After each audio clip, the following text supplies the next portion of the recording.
என் நெஞ்சில் குடியிருக்கும் திருச்சி பகுதி மக்கள் உங்கள் அனைவருக்கும் என்னுடைய வணக்கம். எல்லாரும் எப்படி இருக்கிறீங்க? காலையில் எல்லாரும் சாப்பிட்டீங்களா? ரொம்ப நேரமா வெயிட் பண்றீங்க போல. இந்த சீக்கிரம் முடிச்சிடுறேன். கேஸ் பிரச்சனை எல்லாம் எப்படி இருக்கு? சரியாயிடுச்சா? சால்வ் ஆயிடுச்சா? கேஸ்லாம் புக் பண்ணீங்கன்னா புக் ஆகுதா? இந்த கேஸ் பிரச்சனையினால எவ்வளவு பிரச்சனைகள், எவ்வளவு டீ கடைகள் மூடிட்டாங்க, எவ்வளவு ஹோட்டல்ஸ் மூடிட்டாங்க, இதனால எவ்வளவு கஷ்டங்கள், எவ்வளவு நஷ்டங்கள். அவங்களாச்சும் கொஞ்சம் உஷாரா இருந்திருந்தாங்கன்னா இந்த கேஸ் தட்டுப்பாடை கொஞ்சம் கண்ட்ரோல் பண்ணிருக்கலாம். இவங்களாச்சும் கொஞ்சம் முன்னெச்சரிக்கையா இருந்திருந்தா அட்லீஸ்ட் நம்ம ஊர்லயாச்சும் இந்த கேஸ் தட்டுப்பாடை கொஞ்சம் கண்ட்ரோல் பண்ணிருக்கலாம். இவங்க ரெண்டு பேரும் தான் இதுக்கு காரணம். ஆனா நம்ம ஸ்டாலின் சாரை கேட்டீங்கன்னா நமக்கு அதுக்கு சம்பந்தமே இல்லையே அப்படின்பாரு. ஆனா அவரு வீட்டுல ஏதாவது ஒரு ரைடுனா, அவரு வீட்டுல ஏதாவது ஒரு பிரச்சனைனா டெல்லிக்கு பறந்து போயிட்டு வருவாரு. இந்த கேஸ் சிலிண்டர் பிரச்சனைக்கு கொஞ்சம் டெல்லிக்கு பறந்து போயிட்டு வரலாம்ல, கொஞ்சம் பிரயோஜனமாச்சு இருக்கும்ல. கேஸ் சிலிண்டருக்கு மானியமா 100 ரூபாய் தருவேன்னு சொன்னீங்களே, என்ன ஆச்சு? கரும்புக்கு ஆதார விலையா 4000 ரூபாய் தருவேன்னு சொன்னீங்களே, என்ன ஆச்சு? இந்த ரேஷன்ல சர்க்கரை 1 கிலோ எக்ஸ்ட்ரா தருவேன்னு சொன்னீங்களே, என்னாச்சு? ரேஷன்ல உளுந்தம்பருப்பு கொடுப்பேன்னு சொன்னீங்களே, என்னாச்சு? நான் இது எத்தனை வாட்டி ரிப்பீட் பண்றதுன்னு எனக்கு தெரியல. நீட்டை ரத்து செய்வோம்னு சொன்னீங்களே, என்னாச்சு? சோ எதெல்லாம் அவரால் செய்ய முடியாதோ அதையெல்லாம் பொய் வாக்குறுதிகளா கொடுத்து ஏமாத்துறது தான் இவருடைய வேலையே. இப்ப அடுத்த செட் ஆஃப் இந்த பொய் வாக்குறுதிகளை ரெடி பண்ணிட்டாரு. அதனால அவரை மாதிரி நாங்க பொய் வாக்குறுதிகள்லாம் கொடுக்க மாட்டோம். மக்களுடைய தேவைகள் என்னன்னு சரியா புரிஞ்சுக்கிட்டு அதுக்கு ஏத்த மாதிரி தான் நாம செயல்படுவோம். 6 சிலிண்டர்கள் தாய்மார்களுக்கு கட்டணம் இல்லாம அன்னபூர்ணி சூப்பர் 6 திட்டம் சொன்ன மாதிரியே நிறைவேற்றுவோம். கல்யாணம் ஆகி போற நம்ம தங்கைகளுக்கு 1 பவுன் தங்கமும் பட்டு சேலையும் சொன்ன மாதிரியே கொடுப்போம். 60 வயசு வரைக்கும் இருக்கிற குடும்ப தலைவிகளுக்கு மாதந்தோறும் 2500 சொன்ன மாதிரியே கொடுப்போம். என்னுடைய அம்மா, அக்கா, தங்கைகள் எல்லாருமே தமிழ்நாட்டுல எந்த மூலையில இருந்து எங்க வேணாலும், தமிழ்நாட்டுக்குள்ள எந்த பஸ்ல வேணாலும் ஃப்ரீயா சொன்ன மாதிரியே ஃப்ரீயா போகலாம். கல்வி, ரேஷன், மருத்துவம், குடிநீர், சாலை வசதி, பஸ் போக்குவரத்து, இந்த மாதிரி அடிப்படை விஷயங்கள்ல தான் எங்களுடைய முதல் கவனம் இருக்கும். நான் ஏற்கனவே சொன்னது மாதிரி நிறைய கவர்மெண்ட் ஸ்கூல்ல இந்த டாய்லெட் வசதிகள்லாம் சரியா இல்ல, அதை சரிப்படுத்தணும்னு சொன்னோம். உடனே இதெல்லாம் ஒரு பெரிய விஷயமா அப்படின்ட்டு சில அறிவாளிங்க கேட்டாங்க. அந்த அடிப்படை வசதிகள் இல்லாததுனாலதான் ஒரு 12th ஸ்டாண்டர்ட் படிக்கிற பொண்ணு ஒரு அவசரத்துக்கு ஒரு காட்டு பக்கம் ஒதுங்கினாங்க. என்னாச்சு? இந்த உலகத்தை விட்டே போயிட்டாங்க. அதுக்கு என்ன காரணம்? இந்த மாதிரி அடிப்படை வசதிகள் இல்லாததான் காரணம்.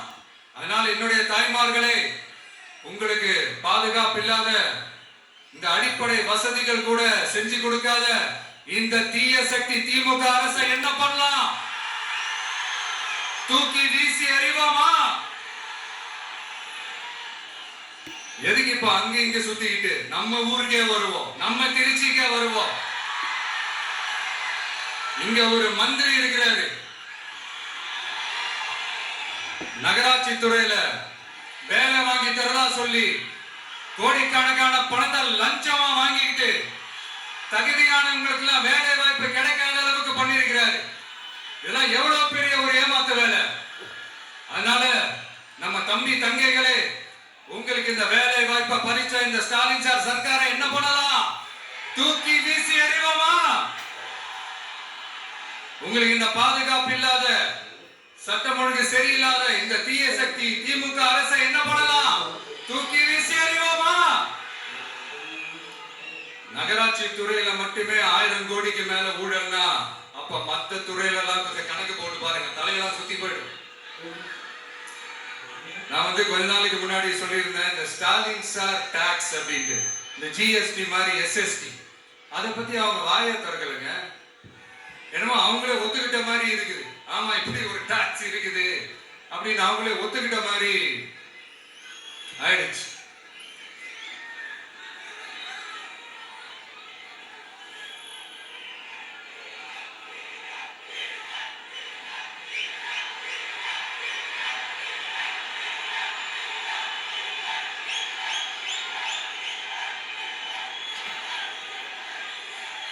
இந்த கல்லூரி பேராசிரியர்கள், கல்லூரி உதவி பேராசிரியர்களுக்கு அந்த போஸ்டிங்க்கு 2000 பேருக்கு மேல அந்த வேலை கொடுப்போம்னு சொன்னாங்க. கடைசியில எத்தனை பேருக்கு கொடுத்தாங்க தெரியுமா? வெறும் 5 பேருக்கு. 2000 எங்க, 5 எங்க? அதனால இதெல்லாம் வெறும் அறிவிப்புகள் மட்டும்தான். இந்த மாதிரி லட்சக்கணக்கான காலி பணியிடங்களை நிரப்புவோம்னு சொன்னாங்க. அதுவும் என்ன ஆச்சுன்னு தெரியல. இதெல்லாம் வெறும் அறிவிப்புகள் மட்டும்தான். இதனால ஒரு யூஸுமே கிடையாது. யூஸ்லெஸ் கவர்மெண்ட் இது.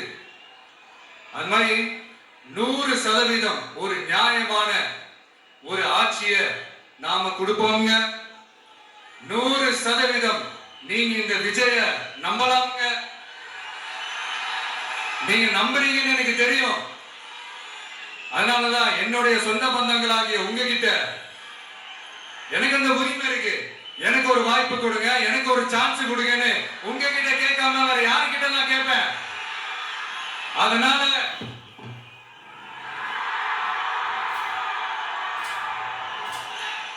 எனக்கு ஒரே ஒரு வாய்ப்பு கொடுங்க.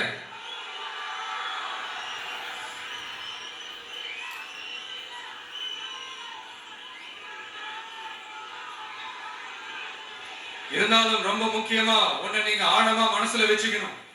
இந்த எலெக்ஷன்ல திமுக ஏலத்தில் எடுத்திருக்கிற கல்லாப்பெட்டி கூட்டணியோட சேர்ந்து, அப்புறம் நாம ஏற்கனவே சொன்னோமே அந்த மற்றும் பலர் கூட்டணின்னு ஒண்ணு இருக்குல்ல, அவங்களோடும் கள்ள கூட்டணி போட்டுக்கிட்டு எல்லாரும் முன்னா சேர்ந்துக்கிட்டு நம்மள உங்க விஜய எப்படி எல்லாம் எதிர்க்கிறாங்கன்னு நான் சொல்லிதான் உங்களுக்கு தெரியணும்னு அவசியம் இல்ல. இந்த கரூர் நிகழ்ச்சி சூழ்ச்சின்னு பலர் சொல்றது மாதிரி நம்ம கடைசி படமான ஜனநாயகன், அதான் நம்ம மனசுக்கு நெருக்கமான உங்க எல்லாரோடும் நமக்கு இருக்கிற பூர்வ ஜென்ம பந்தத்தை இன்னமும் எங்க இறுக்கமா மாத்திடுமோன்னு, எங்க அது இந்த தேர்தலில் நமக்கு மிகப்பெரிய ஆயுதமா மாறிடுமோன்னு ஒரு கூட்டு சூழ்ச்சி, அதோட இன்னும் பல பல சூழ்ச்சிகள். அதனால உங்க மகன், உங்க அண்ணன், உங்க தம்பி, உங்க விஜய் கேட்கிறேன், உங்களுக்காக நீதி கேட்க வந்த எனக்கும் சேர்த்துதான் நீதி வேண்டும். அவங்க கொள்ளையடிக்க இதுவரைக்கும் எப்படி உங்களை ஏமாத்திட்டு இருக்காங்க தெரியுமா? இந்த காங்கிரஸ்ல இருக்கிற சிலரை கையில பணப்பையில போட்டுக்கிட்டு சிறுபான்மை மக்களை ஏமாத்த ஒரு நேரடி பாதி கதர் கூட்டணி, அப்புறம் இந்த மற்றும் பலர் கூட்டணின்னு ஒண்ணு இருக்குல்ல, அதோட டெல்லி ஓனரோட ஒரு கொள்ளைப்புற கள்ள கூட்டணி, அதாவது பாதி காவி கூட்டணி. கொள்கைன்னு ஏமாத்துறாங்க. அதனால இந்த திமுகவையும் நம்பாதீங்க, இந்த பாஜகவையும் நம்பாதீங்க. 2 பேரும் வேற வேற கூட்டணி எல்லாம் கிடையாது, ஒரே கூட்டணி தான். 2 பேரையும் நம்பாதீங்க. இதுல எந்த டவுட்டும் உங்களுக்கு வேணாம். நீங்க திமுகவுக்கு ஓட்டு போட்டாலும் சரி, அந்த மற்றும் பலருக்கு நீங்க ஓட்டு போட்டாலும் சரி, நீங்க யாருக்கு ஓட்டு போடுறதுக்கு சமம்னு நீங்களே புரிஞ்சுக்கோங்க. அதனால இந்த வரப்போற தேர்தலில் டிவிகேக்கு உங்க சப்போர்ட்டை கொடுங்க. இன்னும் பல வருஷத்துக்கு தமிழ்நாடு சூப்பரா இருக்கும். அப்புறம் நான் ஒரு விஷயத்தை திருப்பி ரிப்பீட் பண்றேன்னு சொல்லி யாரும் தவறா எடுத்துக்க வேணாம். ஏன்னா அது என்னுடைய கடமை. ஒவ்வொரு ஊருக்கும் போய் அதை நான் ரிப்பீட் பண்ண சொல்லியே ஆகணும். ஏப்ரல் 23ஆம் தேதி சும்மா காலங்காத்தால பக்காவா ரெடி ஆயிட்டு ஓட்டர் ஐடி கார்டை கையில எடுத்துக்கிட்டு முதல்ல பூத்துல போய் நின்னு அந்த விசில் சின்னத்துக்கு நேரா இருக்கிற அந்த பட்டின ஒரு அழுத்துங்க. உங்க வீட்டுல இருக்கிற ஒவ்வொருத்தரையும் அழைச்சிட்டு போங்க. சப்போஸ் வெளியூர்ல இருந்து இங்க திருச்சியில இருக்கீங்கன்னா என்னடா ஊருக்கு போய் ஓட்டு போடணும்னு அசால்ட்டா விட்டுறாதீங்க. இப்பவே அட்வான்ஸ் அவங்களோட டிக்கெட்டை புக் பண்ணுங்க. இது ஒரு தலைமுறைக்கான ஒரு தேர்தல், உங்களுக்கான தேர்தல்.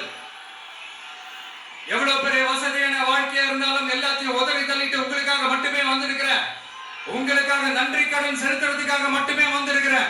அத்தனை வழிகளையும் தாங்கிக்கிட்டு உங்களுக்காக மட்டுமே வந்திருக்கிறேன். ஒரு நாளும் பொய் சொல்லி உங்களை நான் ஏமாத்த மாட்டேன். 4 முனை போட்டி 40 முனை போட்டின்னு எத்தனை முனை போட்டின்னு வந்தாலும் இங்க 2 முனை போட்டி மட்டும்தான். ஒன்னு டிவிகே, இன்னொன்னு டிஎம்கே. மக்கள் விரோத ஆட்சி நடத்துற ஸ்டாலின் சார் வேணுமா, மக்களை நேசிக்கிற விஜய் வேணுமா? அவ்வளவுதான் இந்த தேர்தலே. அதனால உங்க விஜய்க்கு, உங்க அண்ணனுக்கு, உங்க தம்பிக்கு, உங்க பிள்ளைக்கு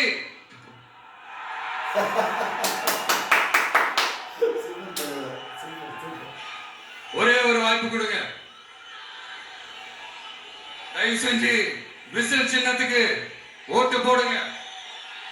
இது ஒரு விசில் புரட்சி தேர்தலா இருக்கணும். இங்க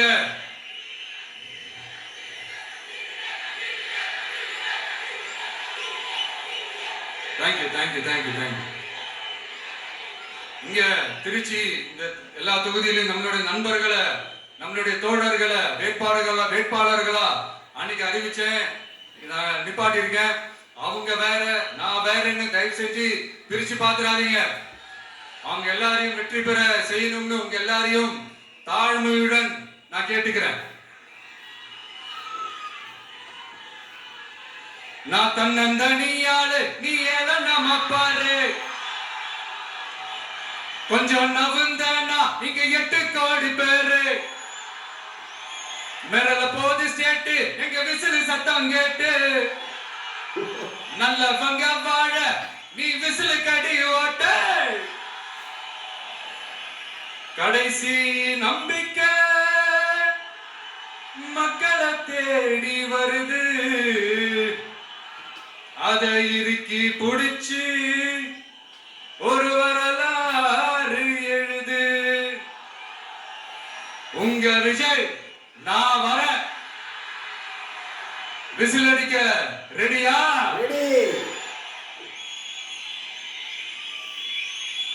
கான்பிடென்டா இருங்க. நல்லதே நடக்கும். வெற்றி நிச்சயம். மீண்டும் சந்திக்கும் வரை நன்றி, வணக்கம்.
உங்க விஜய் நான் வர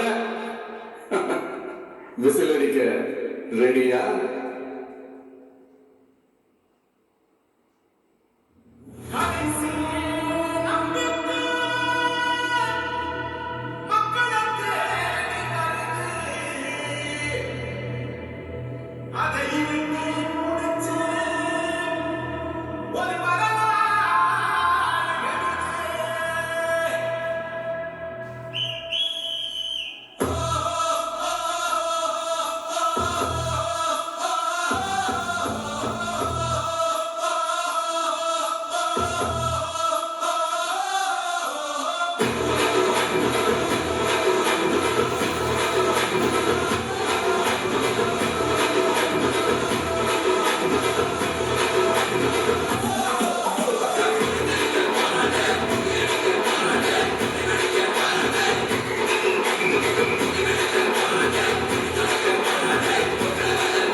காவலன் கையில் எங்க விசில் சேரும் திருடங்க கையில் சேர்ந்திருக்காது யாரடிச்சாலும் கொண்டாட்ட சத்தமாகும் தப்பு செஞ்ச நெஞ்ச தூங்க விடாது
விசில் அடிக்க ரெடியா?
தளபதி நாங்களும் டான்ஸ் ஆடுறோம்.